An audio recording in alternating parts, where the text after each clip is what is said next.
Welcome to Birdseeds. So, happy Halloween to everybody. By the time you listen to this, it won't be Halloween anymore, but I am recording this here on the afternoon of Halloween.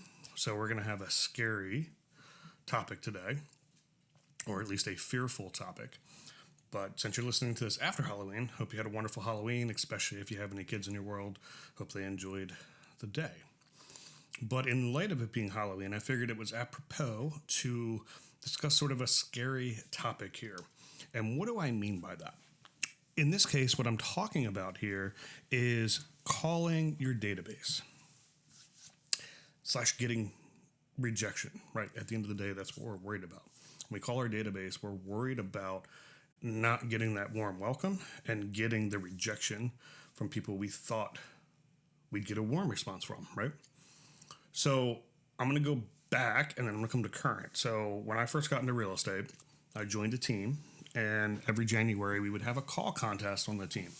And the call contest was to call your past clients, the people in your book that you've already done deals with, check in with everybody, and it was doing 10 a day, so 50 a week, and you had $1 per call you didn't make into the pot at the end of I think it was typically like a 30 or 60 day. I think we would do 30 days, and then we would extend it for an additional 30.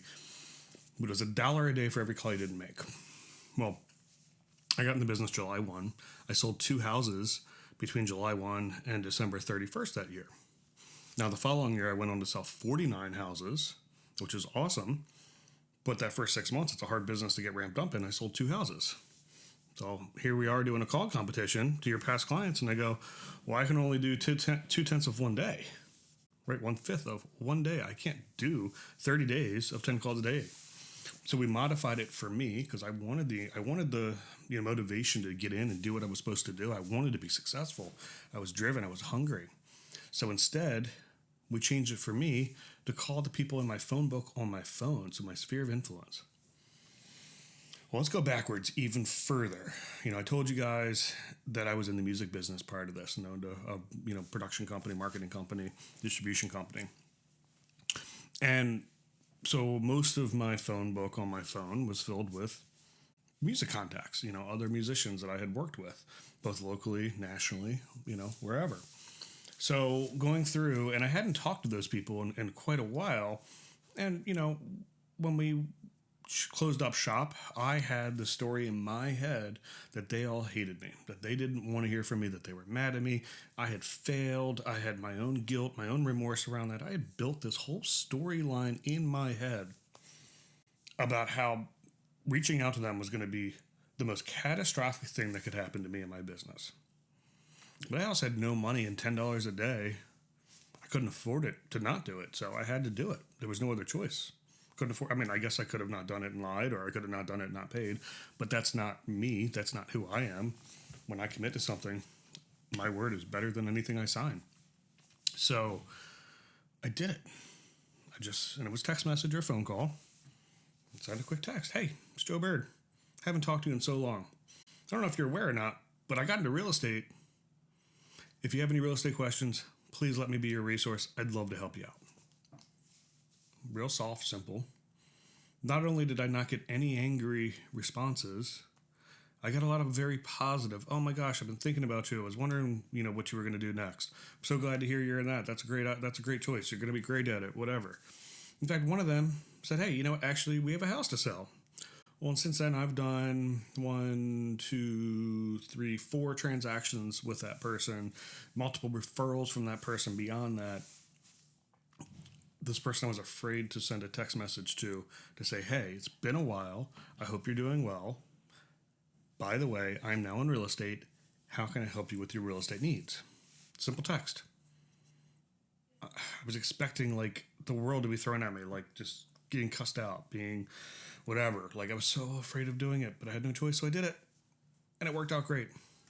So the fear is not always real. It's real to you. Don't get me wrong. I'm not saying you're not experiencing that fear. That's a real feeling. But is the reality what you think it is, or is the reality I don't know how to even say that. It's not always what you think it's going to be. And that was such a great lesson to learn early on in my real estate career, to get out of my own head and just do the work. Just get it done. What's the worst that's going to happen? The worst thing is they say, you know what, Joe? No, please don't ever contact me again. I don't like you. I would hurt. It would hurt. I would not feel good about that. But is it really that bad? Probably not. Am I going to get over it? Yeah, I am. So don't worry about that stuff. Just do what you got to do. Why is this relevant today? Why am I bringing this up today, on this episode? Well, I had a somewhat similar experience. It's not exactly the same, but now I have a different mindset, a different shift on it. And it's just sort of this realization of the way I think differently now. I was reaching out to past clients. I do it every day. I do 10 a day. I call my people I've done business with or send a text and say, hey, thinking of you. Just wanted to see if you had any questions or needed anything. Don't forget, know a ton of contractors or whatever. I'm happy to make referrals. Lean on me, right? So I was doing that. I reached out to a past client from, I think, 2 years ago. Just, hey, haven't heard from you or haven't talked to you in a while. Hope all is well. Just want to say I was thinking of you. You know what the response was? Please don't ever contact me again. I had a subpar experience with you selling my house. Yeah, that didn't feel good. That hurts. I remember this specific transaction. I do. It was not an easy one. But I felt like I went way over the top for this one. That I did way more than most agents would do to get this to the closing table. It just kind of my commission to make the numbers work for this person.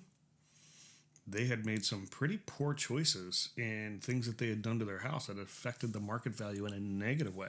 They spent money and effort to do things that brought their value down, that made their house less desirable, that made less buyers want to buy their house. I can't control those things. They didn't ask me if they should do them. They did them. All I can do is help them get the best out of it. I was very honest. I'm very direct. That's the way I am. So how did I feel when I got that text this morning? Please don't ever contact me again. We had a subpar experience with you. No, what I responded in writing was, wow, I'm really sorry to hear that. I know it was a very challenging transaction, and I thought the results turned out pretty good, especially considering the discount that I provided. Nonetheless, I'm very disappointed to hear that, but I wish you nothing but the best of luck moving forward, and I hope your day gets better. Proud of that response. It's a true response. But here's where the turn goes in my head, right? I, as a professional, as an agent, I get reviews. People post reviews on me, on Zillow, on Google, whatever it is, Realtor, whatever websites it is. They post the reviews of their experience with me. And the mass majority are glowing. For sure. The mass majority of those reviews are, they had a wonderful experience. They recommend me to their friends and family, which means a lot because I put a lot into it. I put a lot of my personal, I sacrifice a lot of myself to make sure that my clients have their needs met. And it feels good when they say that. Very few not glowing reviews out there. So number one, is the one negative going to make me second guess everything that I do? That everybody, the mass majority of people are very happy, come back, refer me all the time. Am I going to let the one person that wasn't happy change my opinion of everything? And I made the active decision not to do that. To say, I am sorry that was your experience. I do remember it was a difficult transaction. I wish you nothing but happiness and luck. Bye. Right? If you're not seeing the video, wiping my hands off. Done. But here's where the deeper thought comes. Why was this person in my database? Why did I have him in there on my call list? I didn't have it. I was close to responding back. Oh, that's funny because I too had a subpar experience selling your home. And it's a true statement. I did. It was not a good transaction. It was not easy for the reasons we talked about. I can't control those reasons, but they led to the situation at hand. And I got a lot of sort of attitude or condescending from that other side throughout the transaction. I didn't realize they were as disappointed or whatever. A lot of the times those things are in the moment, and I understand emotions are high in these stressful transactions and situations that people may sort of lash out in the moment. And some of that was there. I truly thought that as they would reflect on the whole situation, they would see everything that was done in their interest to get the best possible outcome for their scenario. So I was shocked to get that. But nonetheless, I don't even know why I followed up with this person. I wouldn't want to work with them again. I'd refer them to somebody. I wouldn't leave them hanging. Don't get me wrong. But the people that I call on that are in my database are not only just my past clients, they're the past clients that I want to talk to, that I want to work with again, that I want them to refer me to the people that they know and love that are most likely very similar to them, that I'm probably going to know and that I'm probably going to love and want to work with as well, right? It's a shift in mindset. I've gotten better at that. This is an older one that was in there. I'm removing some of these people out of my system. I'm prioritizing the people in my system that I leave, but I'm really making sure the ones that I really want to talk to get contacted more often. But we as professionals, we get rated. We don't ever rate anybody else. It's one of the really interesting things from like your Uber and your DoorDash and things like that your drivers rate you. Like you rate them, but they rate you. And people will turn down getting your ride based on your ratings. You know, you yak in somebody's car, you're going to get a bad review. It's going to be harder for you to get your next Uber. That actually kind of makes sense. Like to me, that makes sense that we as consumers, we as humans, we follow trends. You do something, you're likely going to be that person. You're that type of customer. So I don't know the answer to that on a big scale. That's not the point of that thought. The point of that thought is just a really interesting takeaway that they've sort of figured out that I could see coming for other places as well. You know, that's a slippery slope. Social scores or social credit scores or whatever they're called. We don't want government involved in telling us, you know, who's good and who's bad or, you know, whatever. But I think it's an interesting thought there.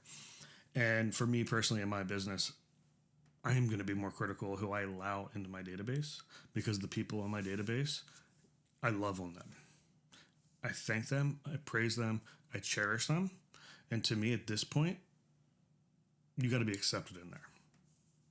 So it's scary to think that way. It's Halloween. Everything's scary, right? It's scary to reach out to make those calls.